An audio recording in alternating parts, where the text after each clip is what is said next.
This is Jakarta Maternity, Kahawa branch, main theater. My name is Fred Domo, anesthetist. Actually, the resident anesthetist of this branch.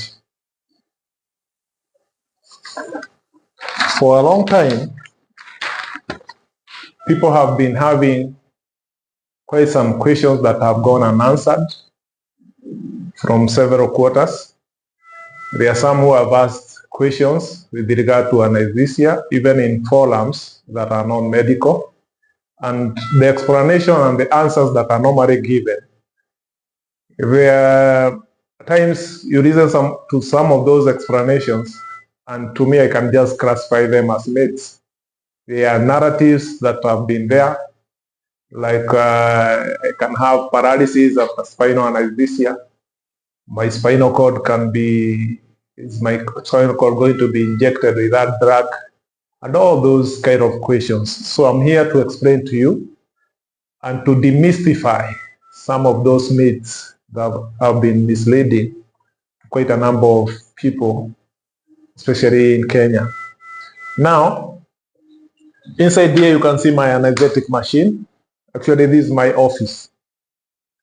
This is the machine. This machine has a ventilator.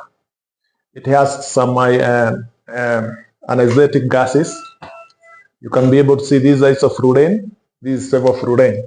This is one of our modern machines that we are having in the market right now. And as a Jakarta Maternity, we are proud that as we offer anesthesia, we do not only use outdated technology, but we try to use, we use the latest technology that is in the market. Of late now, you realize for those people who read journals on anesthesia, there was a time there was a gas called Harodane. We are no longer using Harodane. We are now on isoflurane and sevoflurane. That is for the people who understand something to do with anesthesia. But let me just tell you that anesthesia is one of the noble causes that is involved in the medical care of theater patients, and especially the surgical patients. And the first person to have ever given anesthesia was God himself, when he was removing that limb from Adam to create Eve before the cardiothoracic surgeon came.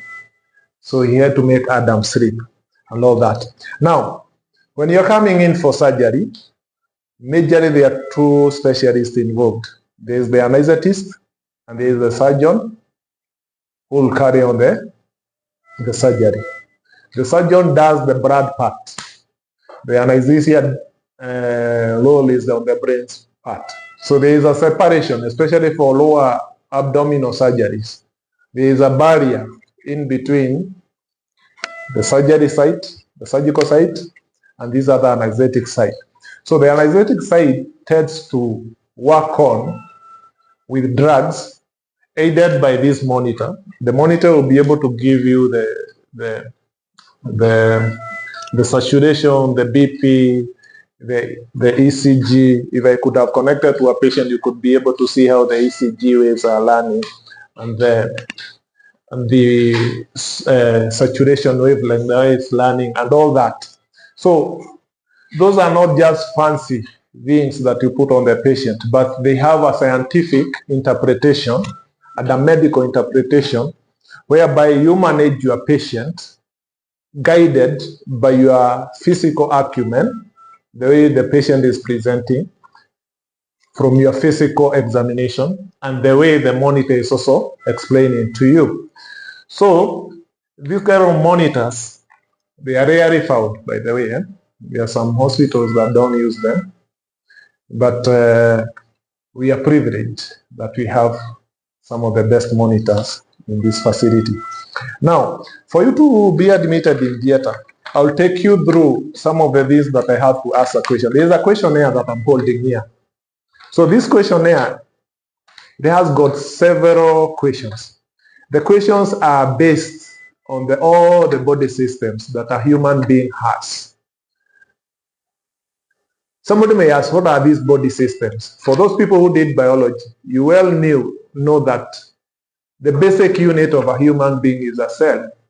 So several cells join together to form a tissue, several tissues join together to form an organ, and several organs join together to form an organ system. This is what now we call the body system. So with that, you'll have a respiratory system, the cardiovascular system, the central nervous system, musculoskeletal, and all that. So I'll normally take the patients through some questions like, do you have high blood pressure? Do you have diabetes? Do you have asthma? Things like, so if you tick yes, my choice of drugs as far as anesthesia is concerned might be a bit different from a person who doesn't have high blood pressure. My choice of fluid, the one that I normally give, may be different from the person who has a normal BP or who has a normal blood sugars. Now, moving forward, there are other questions that will be asked, or I'll ask you whether you have ever experienced the following complaints: shortness of breath, difficulty in breathing, lying flat, and all that. They are not questions that I'll just ask you for the sake. These kind of questions now at this level, they are more biased toward the cardiovascular system. Whether you have ever visited a cardiologist recently, whether you have ever had a limited cause of TB or COVID, things like snoring, especially snoring, if you have a spouse who snores, definitely as an anesthetist, you expect that there are some things that might give you a challenge and you need to examine more. So in that aspect, now, if you are snoring, it means I want to know whether, if I wanted to intubate, this is the tube that we normally intubate with. Will I have an easy access to your throat? If you look at this is an open mouth. You can be able to see the tongue, you can be able to see the uvula, you can be able to see the soft palate. This number one, we call them Marampati, is a classification. This person here is more easier to intubate than this person here. And most probably the person in number 3 or number 4 is before even examining that person or that lady physically, a small maybe complaint like my spouse knows and all that might explain to you the reason why. People with short necks and all that. That means in my preparation for anesthesia, I have to be a bit more well prepared with a difficult airway kit. We have a difficult airway kit that we normally use in preparation for this kind of a patient, and most probably also involved another colleague and inform him or her that I'm having a patient whom I'm suspecting to have difficult intubation. Just be aware that I may require your assistance, or be aware that I might postpone this surgery because of that factor. Now, back to the other questions that I was telling you. All these ones you do before the operation. So you want also to know, has this patient maybe had a seizure or a conversion? That means mtu anabehave kama akona epilepsy, fainting, coma, and all that. That's about the CNS, the central nervous system. You want also to know whether this patient has recently been treated for heartburn, ulcers, and all that. Has this patient, the other part that is usually brings some controversies, has this patient ever received blood before? Now, it's at this level that you realize there are people whose faith does not allow them to receive blood transfusion. And you can't blame them, because generally we know issues of faith and issues of love, they don't use common sense. That is globally accepted. So you have to respect somebody's choice of faith or somebody's choice of affection. Now, at this late now, if somebody is not subscribed to the philosophy of that faith that does not allow blood transfusion, then it means your choice of fluids changes, your choice of approach to that surgery has to change definitely. You have to allow the team that I'm having a client whose faith does not allow her or him to be transfused, and we need to prepare well for this patient. Not that we don't prepare well for the other patient, but we have to be cautious because he has got some other legal implications. But at the same time, you also want to help this client. So you try as much as possible to have what we call minimum blood loss, your choice of drugs. It is at that point where you decide. And by the way, I didn't explain to you, in anesthesia, there are two types of anesthesia. We have the general anesthesia, and we have the spinal anesthesia or the regional anesthesia. I'll explain to you later at a later date. Let me just take you the pre-op list. We are almost through. This patient is rebreed, you want to know, because of that other factor that you are to consider. So if a person is rebreed, even from a minor bruise, and at the same time, the patient prescribes to the philosophy of no blood transfusion, then it means your preparation also changes. Any allergy to food or drugs? Somebody with an allergy to food like eggs might influence also your choice of drug, especially if it is general anesthesia, where you want to give drugs that make the patient sleep. There are some drugs which have got egg components, so you don't want to give that kind of a drug. Now, things like smoking, alcohol, addictive substances. Somebody who has been using drugs that are addictive, some of them have got, especially the pain relieving substances. And if they have the same components with my anesthetic drugs, that means this patient, I may be forced either to give a higher dose or a lesser dose, but in most cases you give a higher dose because already the patient body is conversant with that kind of a drug.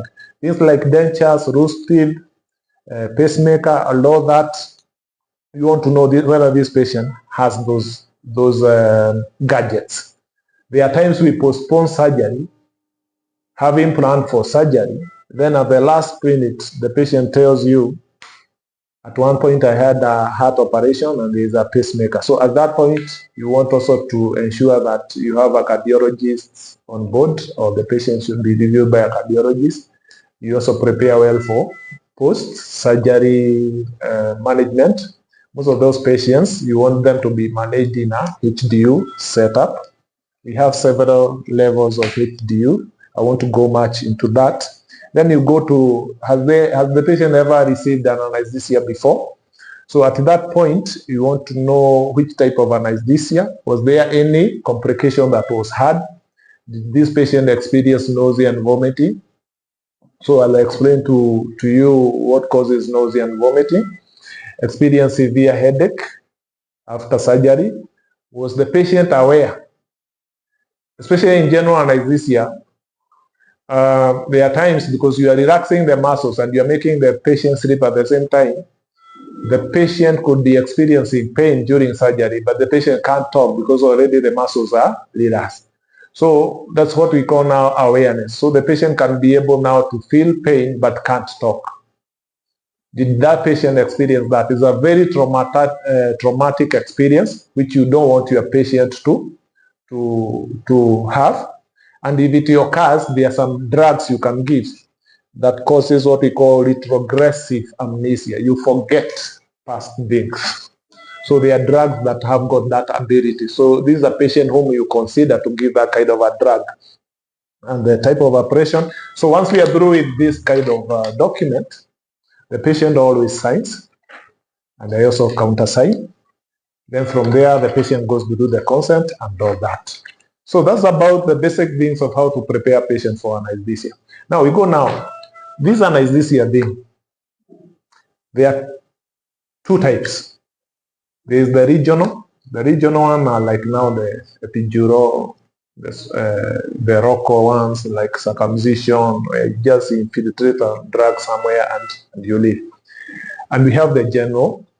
The general is where now the patient sleeps. For general anesthesia, for it to be effective, you must achieve three components. Number one, sleep. Number 2, amnesia, that is what we call forgetfulness.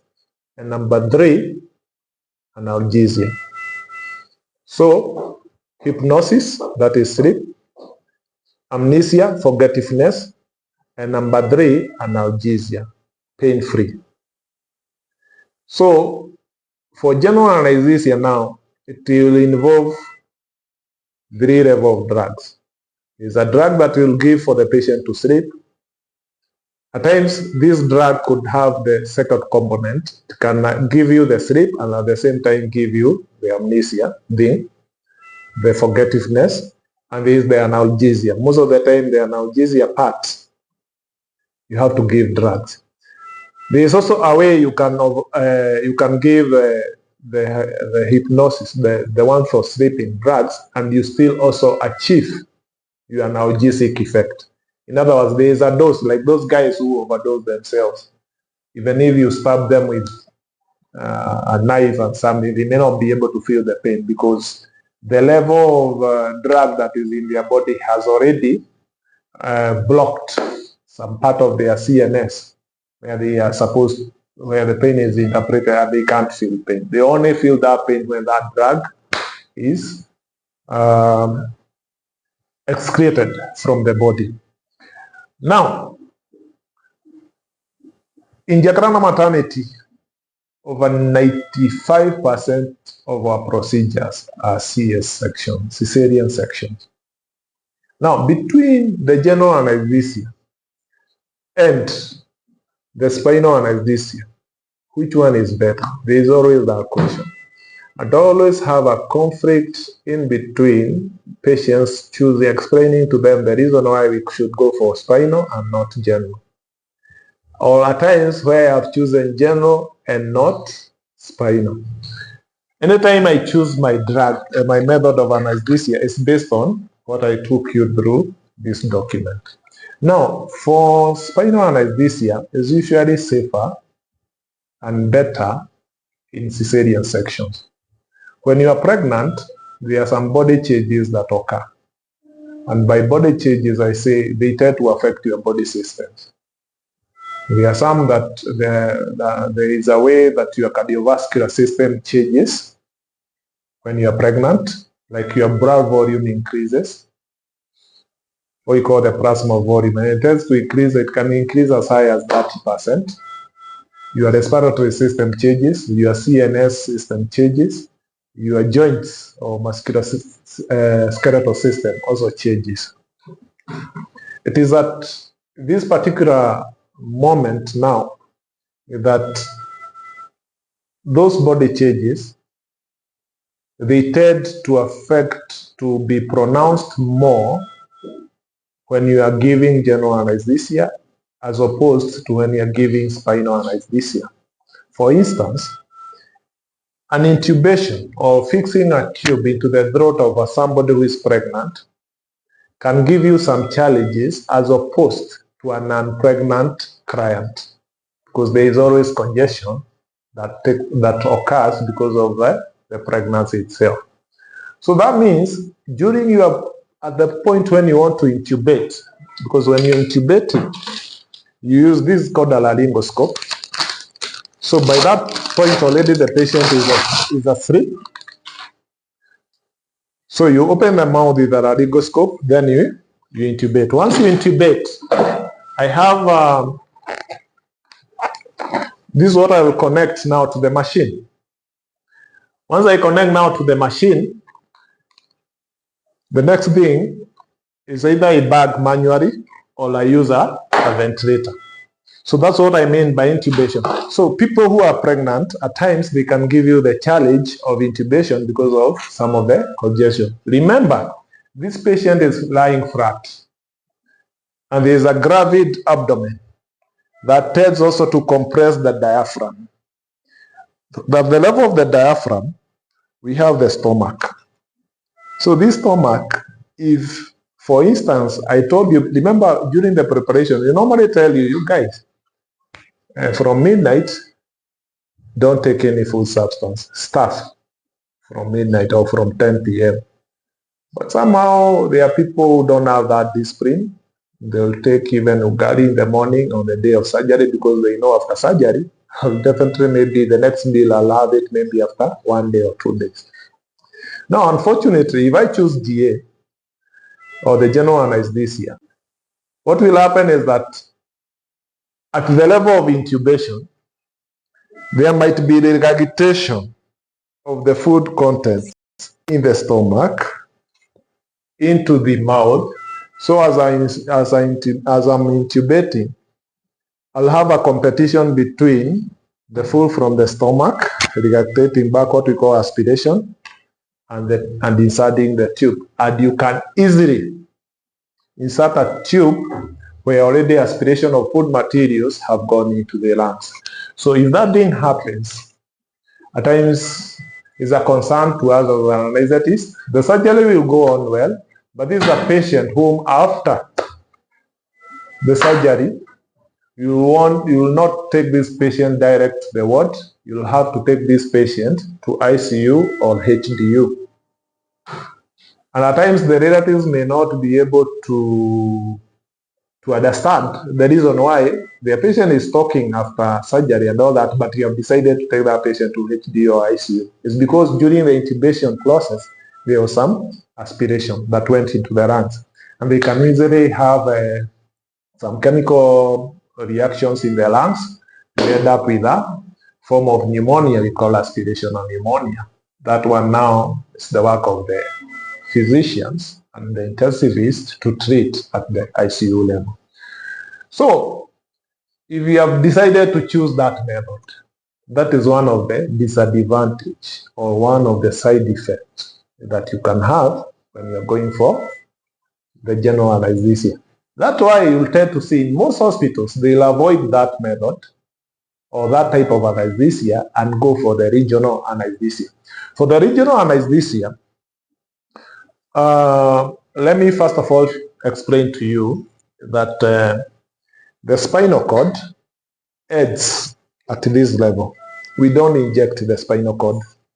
The spinal cord hangs like a whisk, ile mkia ya ng'ombe. So the fibers are the ones that are hanging inside the medium, a fluid we call CSF, but the spinal cord is up there. So the probability of you injecting the spinal cord is 0. There's no way a spinal cord can be injected, not unless you are doing other procedures at the back of your chest and all that. But at the level where you are supposed to inject your spinal, we call it L3, L4.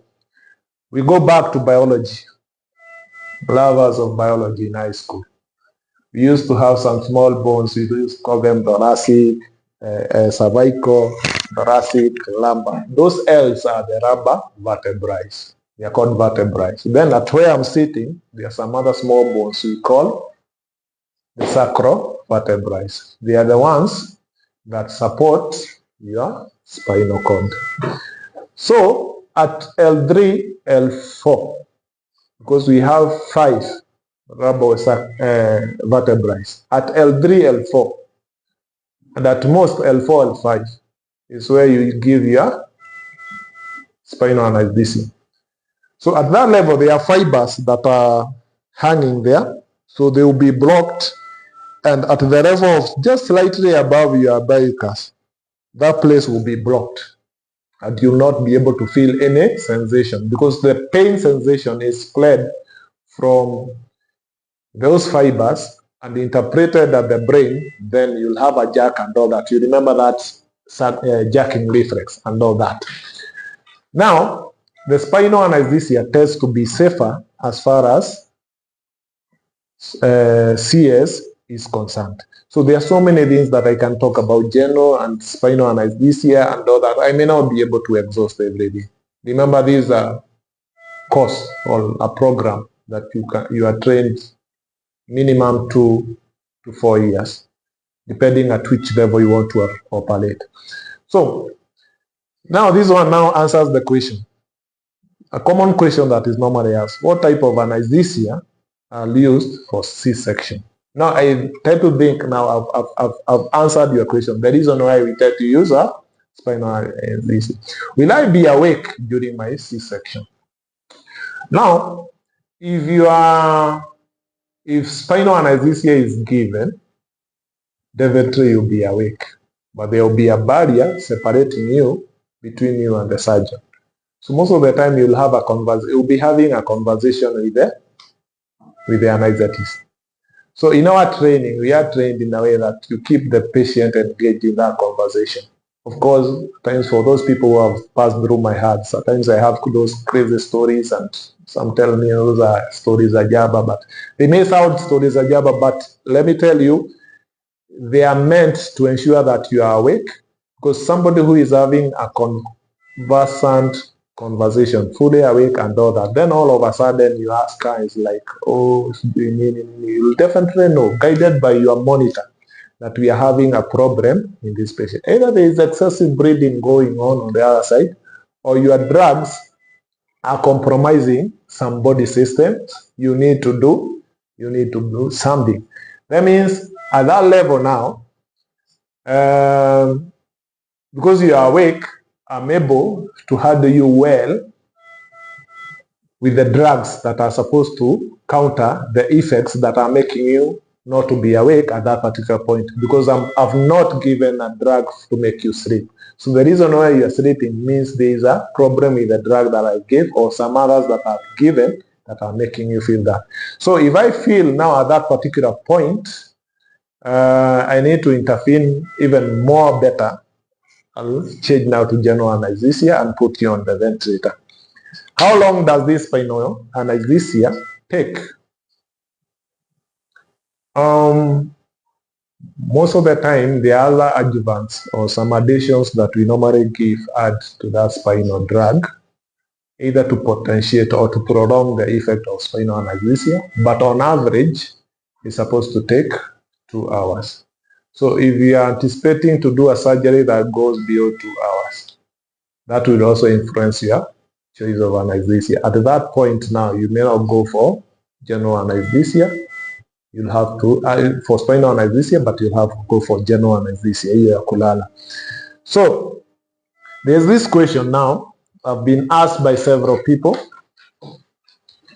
and even right now, the people who are following us, I know they are having that question. Is there a relationship between spinal anesthesia and back pain? Is there a relationship between spinal anesthesia and back pain? Now, I'll take you through several factors that causes back pain. As I take you through this, you'll be able to know some of those narratives that people talk about are just myths. Any type of surgery that is done on the abdomen, it tends to come with this fair share of pain after surgery. And 70% of people who give birth via C-section, their daily discomfort tends to increase exponentially. It tends to increase. Now, most of their back pain is not actually related with spinal anesthesia. For spinal anesthesia, the only thing you can get is maybe a slight inflammation at your back. But depending with how the healing process went on the other side of it, it may tend to cause back pain. So one of the factors is what we call the factor of inflammation. So when you are going through, the surgeon goes through, or the gynae goes through the abdomen, it goes through layers. Back to biology again, you know the layers of the skin.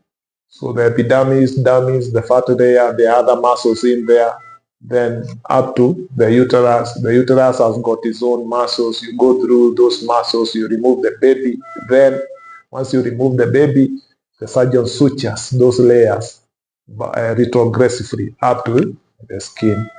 Now you'll agree with me, there is a healing process that will occur later.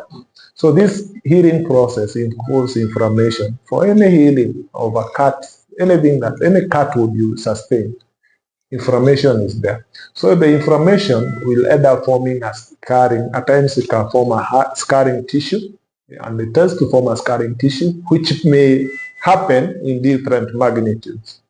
There are people who they can form a very thin scarring tissue, and there are some who can form a thick margin scarring tissues. So it is at this point whereby, depending on your level of scarring tissue that is happening inside that part of the abdomen, that tends to pull the muscles behind, and you end up having what? Back pain. So that's what we call now the inflammation factor. Then we go to another factor that can cause that, the joint relaxing hormones. When you're pregnant, remember we say there are body changes that occur. When you're pregnant, there is a hormone that loosens ligaments. Remember, your pelvic bone has ligaments, so it loosens them so that it can be a bit wider to allow the smooth flow of the baby during pregnancy. Remember, naturally you're supposed to deliver spontaneously. You're not supposed to go through surgery. So the body prepares itself. So at this point, remember the back of, at your back, we are having those small bones I was telling you called vertebrae. So this hormone works in all types of bones. It has, at that level now, when those bones, after your delivery now, that hormone now reduces. It is at that particular point whereby that contraction of the back to the normal status quo of those joints, you can have back pain as those bones converts back to their status quo. Now we have another factor called inactivity. Whenever a surgery is done, you always feel I should move less, or you want somebody to move you around. It is then always encouraged that you should move as quickly as possible, what we call you mobilize after surgery, or you try walking around after surgery, and especially after spinal. So it tends to reduce pain by improving circulation and reducing swelling. So any swelling that was to occur, that early mobilization will tend to reduce as you immobilize early. There is also the factor of scar tissue, that one I had explained. There is also the factor of hunching forward, especially for the first mothers. Most of the time when they are breastfeeding their child, we have lactational specialists who train them on the best position to adapt when you are breastfeeding. So if you're hunching forward, most of the time, that hunching may have another long-term effect of back pain. The other thing is compromised pelvic floor. That will come because of the hormone I was telling you. And lastly, we have stress and anxiety that can also cause that back pain. So there is no direct relationship between spinal anesthesia and back pain.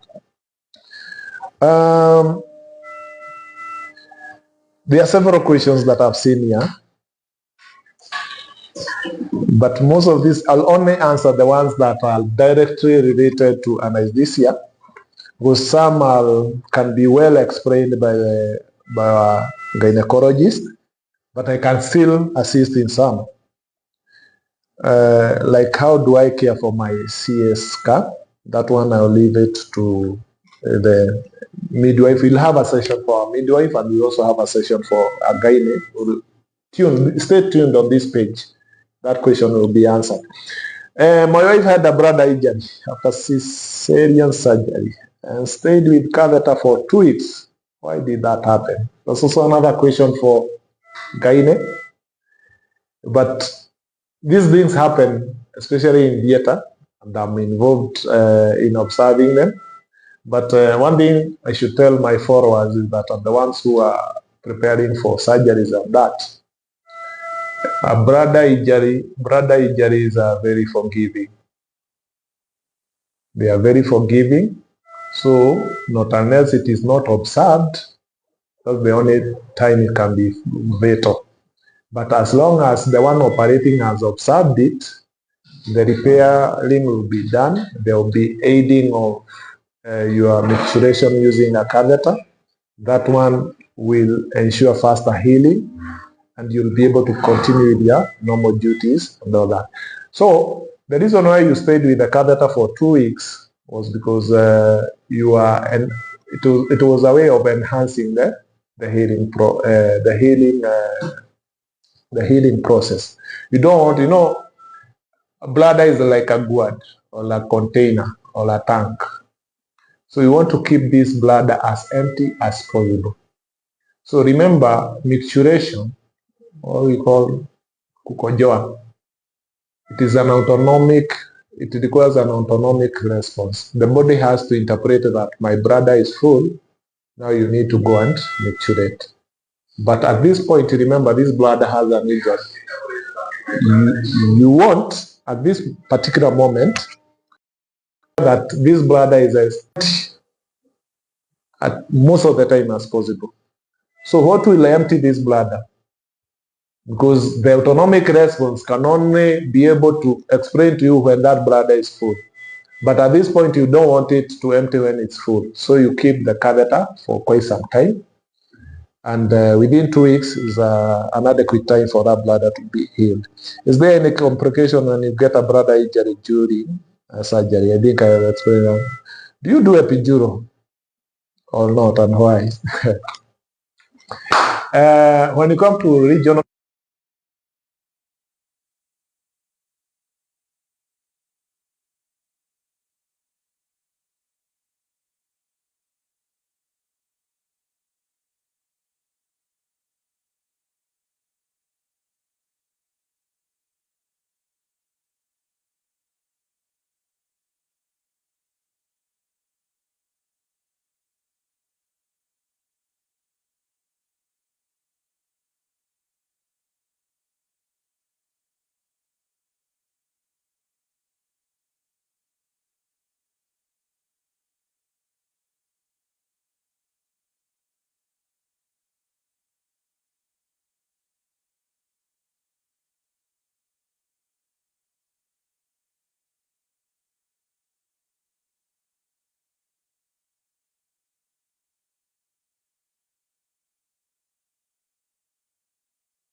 sorry for that, there was some bit of a technical area.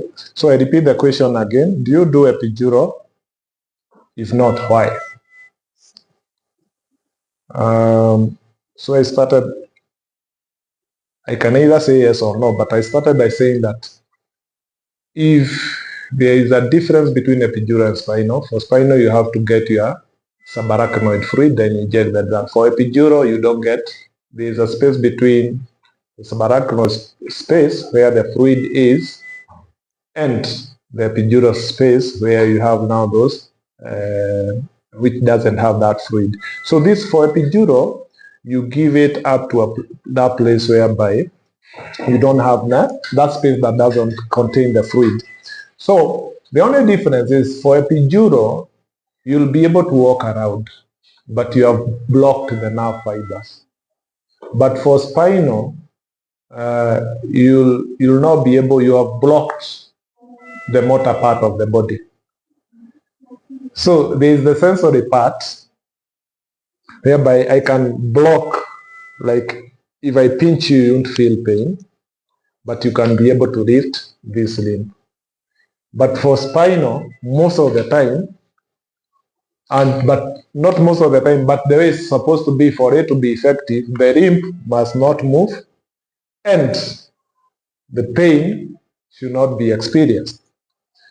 So, epidural anesthesia is normally given for mothers who are in labor. You know, labor is a rigorous process and it's painful, especially when you're at the active phase.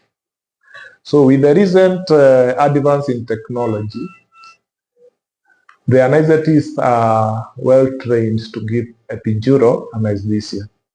So there is something called an epidural catheter where we insert that catheter using a special form of a needle. Remember, you are not supposed to get the CSF. That one is not even done in theater, it's done at the bedside.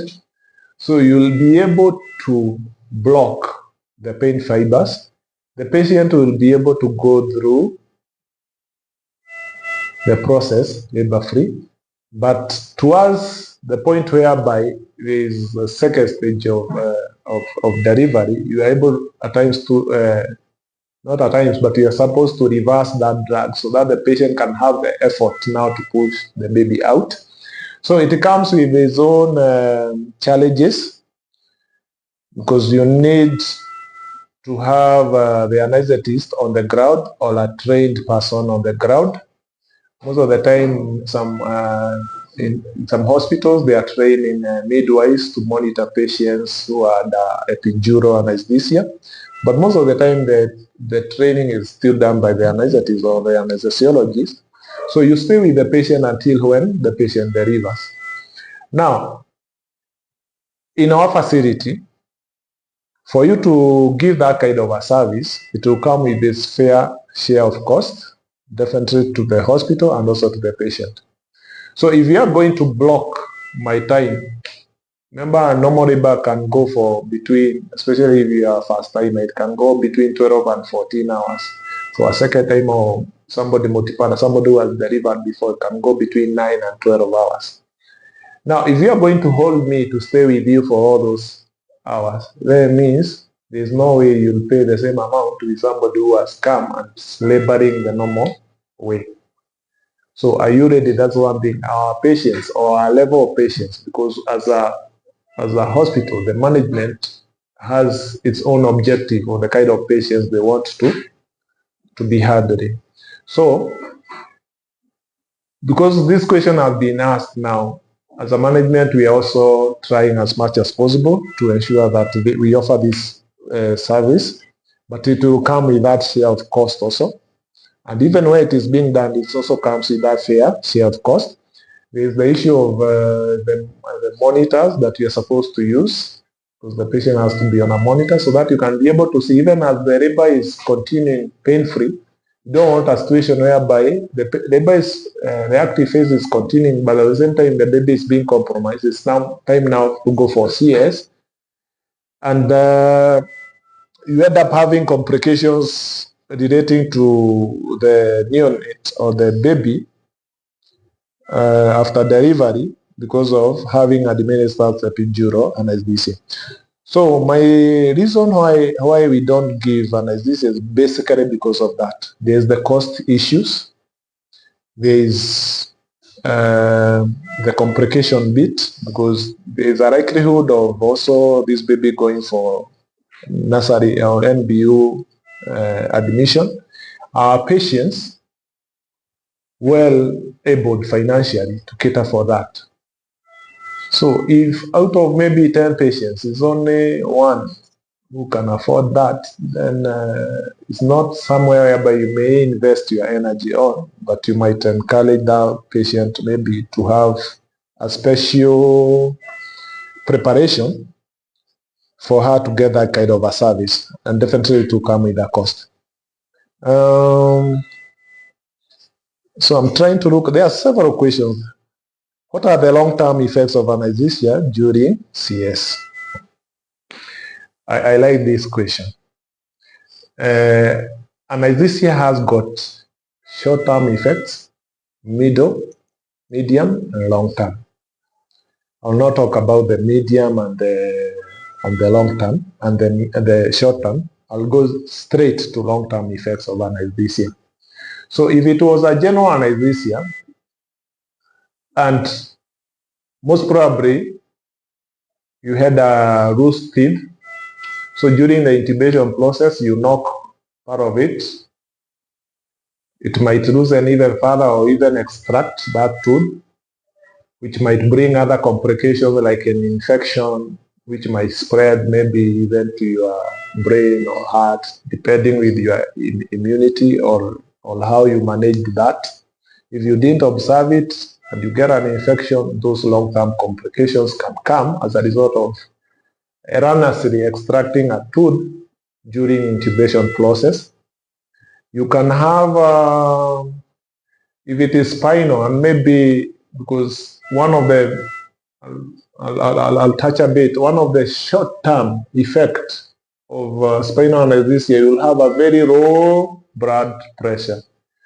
So if it is extremely low, you can have a situation whereby your brain is not being perfused with blood. So you'll have hypoxia. So if you don't manage that effect immediately within the first 3 minutes, that means you can have a brain hypoxia, you can land in ICU, and you can actually lose your life. It's only that I didn't want to start with that. Losing your life is a long-term effect of anesthesia. Another long-term effect is that during spinal anesthesia, there are situations whereby you can erroneously inject into a blood vessel. Remember, at the back, you are having also blood vessels. Remember also I said, before you inject that drug, you're supposed to ensure that that fluid is clear. It should be clear. If it is blood stained and you inject that drug, and that drug gets into your blood vessels, you can have conversions that can end up causing brain injuries. Also, the levels of anesthesia. We have different levels of anesthesia. So if a patient who is going for maybe a short, small procedure, you don't want to give those high doses of, not high doses, you don't want to give drugs that will cause the patient to sleep for more than maybe 1 hour. So if it so happens, and you're supposed to be vigilant enough, you can compromise some vital organs like the heart and the kidneys, which might have a long-term effect of maybe the patient even requiring dialysis or even cardiac reviews in future. So about the duration of time the anesthesia takes to wear off, I had talked about that. So I have latex allergy and scheduled for a CS. What should I expect? Latex is the material that manufactures gloves and also manufactures, somebody might ask, how did you know? You are not a doctor, and how did you know you have latex allergy? Remember, latex also manufactures condoms. So depending with where you experience your allergy as a result of being in contact with the latex, that one I may not be able to know, but the thing is there are people who are allergic to latex. So if you are allergic to this kind of, not only latex, to any form of even drug or even substance, we have drugs that are anti-allergic. So when the surgery is going on, we normally give them. So there are several. There are some that can cause you also sedation, and there are some which are non-sedative. So don't worry. So as long as you have explained this to your anesthetist, the anesthetist will be able to handle that and give you an anti-allergic drug. Because definitely the surgery will, all the team that is involved will have to wear gloves. So in one way or the other, they'll still touch you with the latex. So what we do is give her an anti-allergic drug. Is the catheter inserted after anesthesia has been administered? That one depends with the policy of the hospitals. Here we only insert when anesthesia has been given. But in there are other facilities that in the preparation of patients, remember preparation for patient for theater, the nurses, they have their own guidelines. The anesthetists have their own guidelines. The doctors have also their own guidelines. So they'll have a checklist. The dentures removed, this is the catheter inserted, the patient having a cannula and all that. So in our facility, we don't insert catheter outside. We allow the patient to come in after anesthesia. That's when we insert the catheter. So the discomfort that comes with catheter insertion before surgery, you'll not experience at Jakarta Maternity. And you can even ask quite a number of patients whether there is anyone who has been inserted a catheter here before surgery. Maybe one, you always have one or two, but I can assure you 99%, all those surgeries, catheters have always been inserted in theater. Hi, machine hapo nyuma ni ya nini? I explained this, it's called the anesthetic machine. It has a ventilator, it has got oxygen gases and other gases that we use when we are making patients sleep, and we monitor them. It also comes with a monitor. What are the long-term effects? That's another a repeat question. I woke up mid-surgery. You remember I talked about awareness? What did happen? It's simple. Most probably the duration of surgery was expected to be shorter, and the anesthetist gave the drugs as scheduled for that type of an operation, and maybe the surgery took time, so the drug weared off.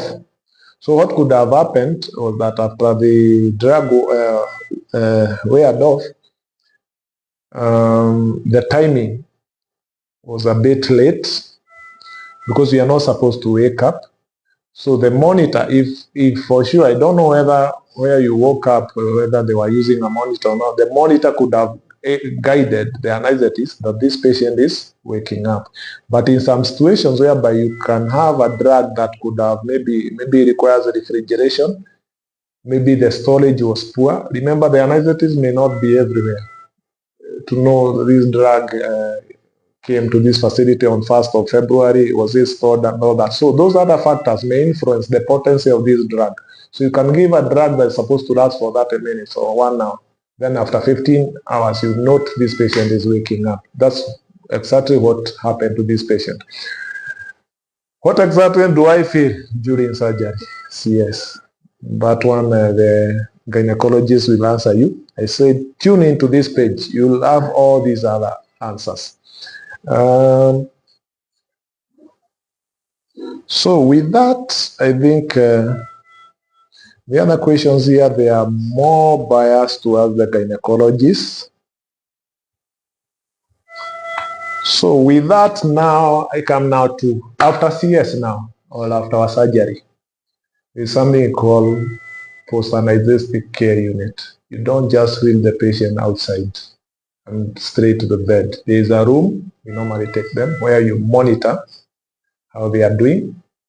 We have a chart. It's a template. We call it a Muse chart. You want to know the BP of the patient at that time, when are you safe, the respiratory temperatures and all that. There is a score we normally give. So when that score has been achieved, that's the only time we release this patient back to the ward. So at times somebody might wonder, after surgery, they didn't take me to bed. I overstayed in a room where I was alone with only one nurse sitting there with these machines all everywhere. And most probably I wanted to see my hubby as quickly as possible after surgery. Or maybe the relatives were anxious. What could have happened that our patient is overstaying in theater? The patient has not overstayed in operating room, is at PACU, post-anesthetic care unit. Is the anesthetist who is waiting for the patient to be 100% stable, then hand over this patient back to the ward. And with those few enlights about anesthesia, I think if you stay in this page, you'll learn more and more and more. And please keep on sending those questions. I'll answer them in the next session. Bye-bye.